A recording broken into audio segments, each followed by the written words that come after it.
Morning, guys. All right, injuries for practice today. Spencer Burford, calf, will not practice. Greenlaw, calf, will not practice. Aaron Banks, knee, will not practice. Robert Beal, ankle, will not practice. Jair Brown, ankle, limited. Garindo, foot/hamstring, limited. Go ahead. And Buzz is good to go. Yep. With Aaron Banks' knee, is that a surgical thing that he'll have to have, or will that just heal on its own? I can't remember. I know he's got an MCL. I don't remember what they told me a few days ago. I think it's a Impact him in free agency? no.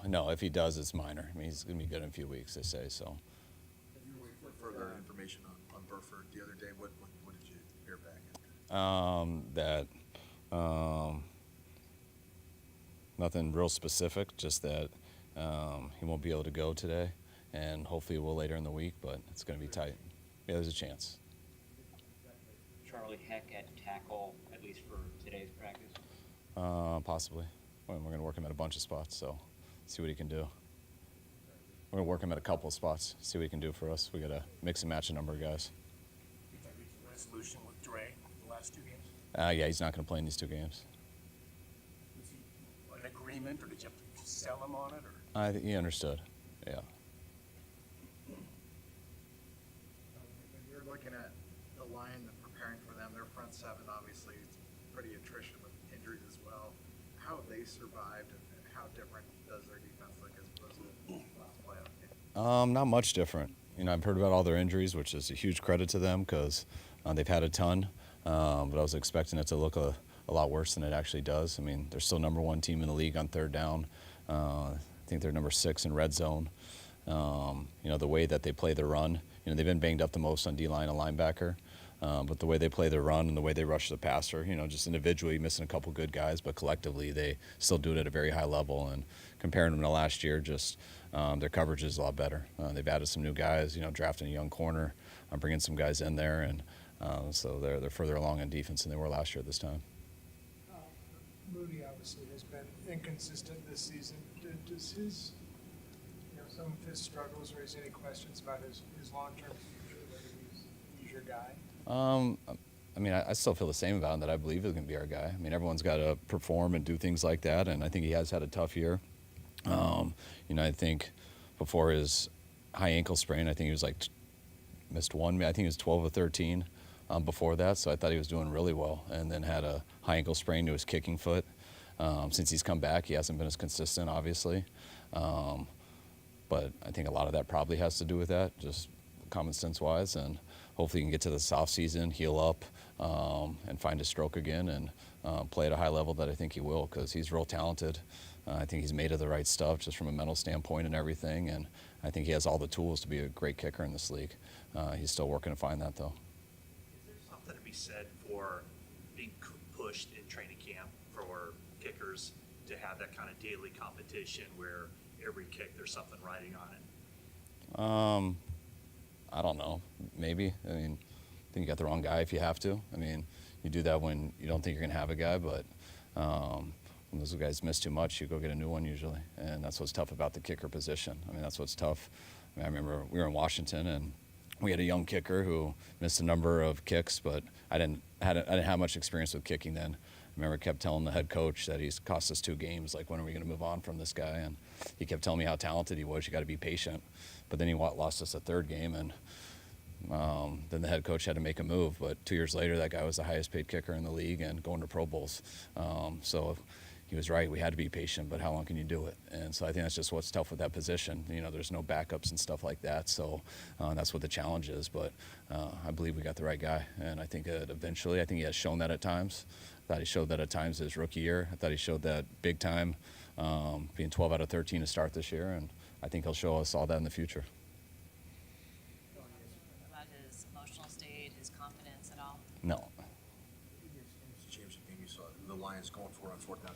Kind of work to your advantage. But when a team is as aggressive as they are in that regard, how does it just change maybe the mindset of what you have to be, in terms of how things defensively? It means that they probably have an extra down. I mean, it's similar when you go against Philly and how good they are in the tush push, and just understanding when it's 3rd and 4 that it's almost like it's 2nd and 4 because they're going to go for it on 4th and anything less than that.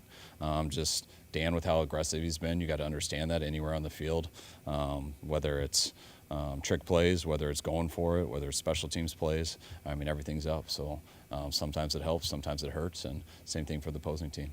The way they've been rolling offensively this year, have you seen them grow even more? I mean, he obviously wasn't afraid to do it last year, but even more confident in those situations? I feel like he's been pretty confident in it for a while.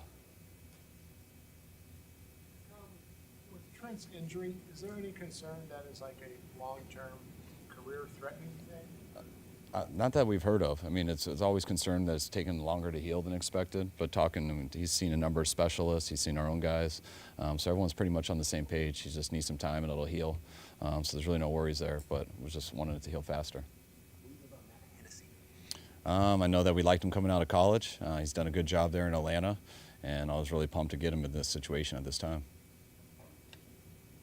Looking at Brock Purdy and just where he is at this point of the season, how do you feel like his progress has been? And last year his season and his stats were ridiculous, and then this year it's been a challenge. So where do you feel like he's at? Exactly what you just said. He's in a more challenging situation this year.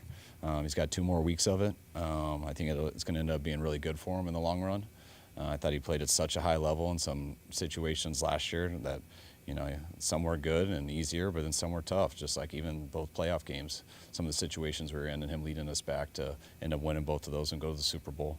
I think this year just having a number of his guys down and things like that has been harder on him.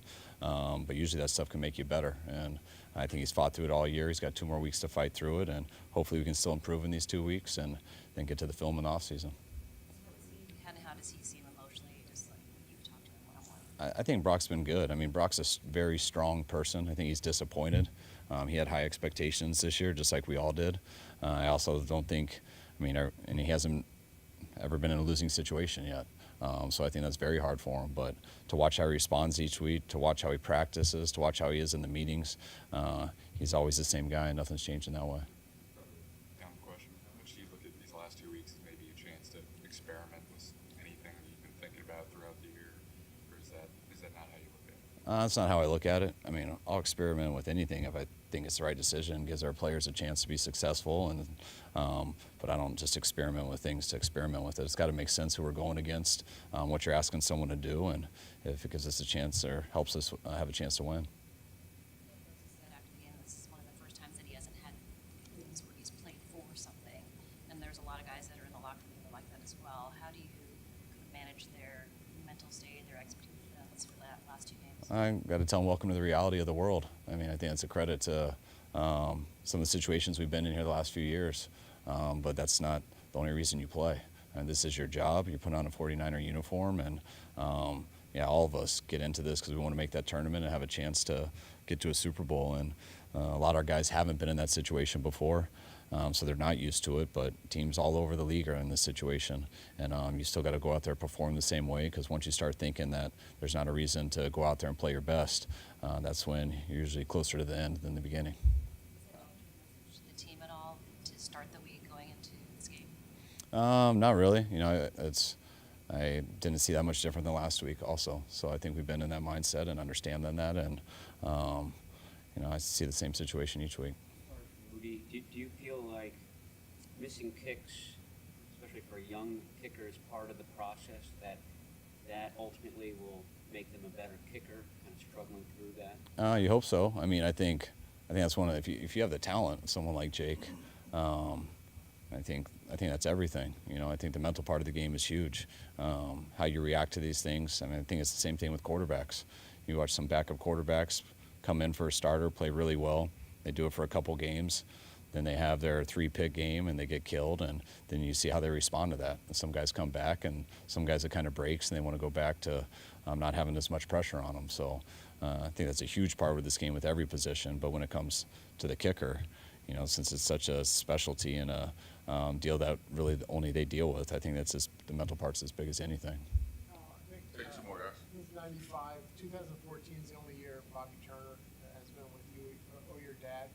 Was that what happened? And it's just a random question. I'm investigating this. this, but like, how come he couldn't come with you to the Browns? Because I'm not always in charge of hiring the staff. No one really came with me. I just got hired last. I got hired in February, and they had a running back coach there, so you don't always get to pick your staff when you're not the head coach. Bobby just sat out there. I believe so. Yeah. Yeah. All right, guys.